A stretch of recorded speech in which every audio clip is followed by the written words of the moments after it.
Actually, I never thought that one day I would become an opera singer. But after I finished my matric in 1998, I didn't have money to go and further my studies because I wanted to become a social worker one day.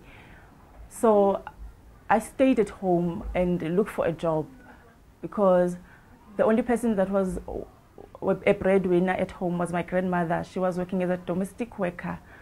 So because I always sang, I grew up singing in school choirs. So I wanted to sing again.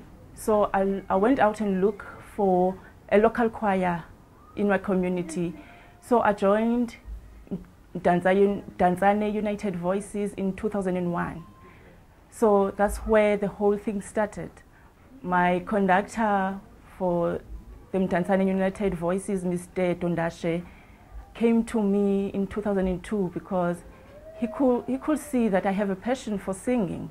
And since I was not doing anything at that moment, it was a struggle for me to find a job with only my matric, because these days you can't do anything with a matric certificate. So he came to me and gave me a cassette and a music copy of Karomyo Ben, which then I didn't know what Karomyo Ben means. So he told me that in 2 months' time, he wants me to come to Cape Town for auditions for Cape Town Opera. So it took me about 15 hours from East London to get to Cape Town.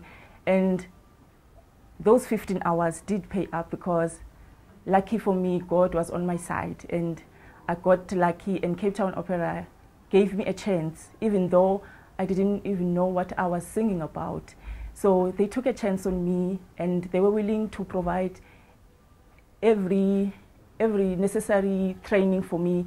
They gave me a choral, a vocal training. They provided me with stagecraft and all the discipline that goes through with it when one wants to become an opera singer. In Porgy and Bess, I'm playing. I'm one of the chorus members, and I enjoy it very much because when I go on stage to perform Porgy, I just become myself, and I don't have to imitate anybody. I just present to the audience what any other young woman in South Africa experiences in their townships, because for me, Porgy and Bess is real.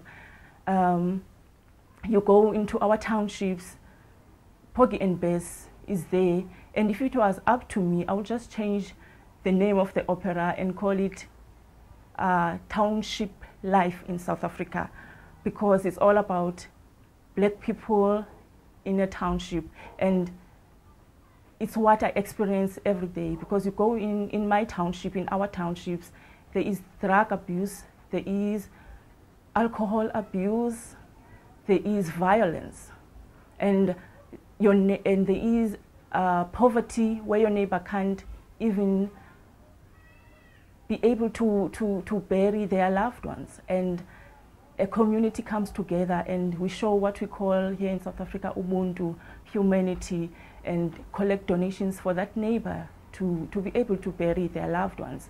So that is all in Porgy and Bess. So when I'm performing Porgy, I just become me. I just present what I experience in my township. So that is Porgy and Bess for me. The most exciting thing about touring overseas, besides meeting different people, making new friends, and learning about other people's cultures, the most rewarding thing is how the audience receives us, and the love they show towards us, and the appreciation they show. No one can take that away from us.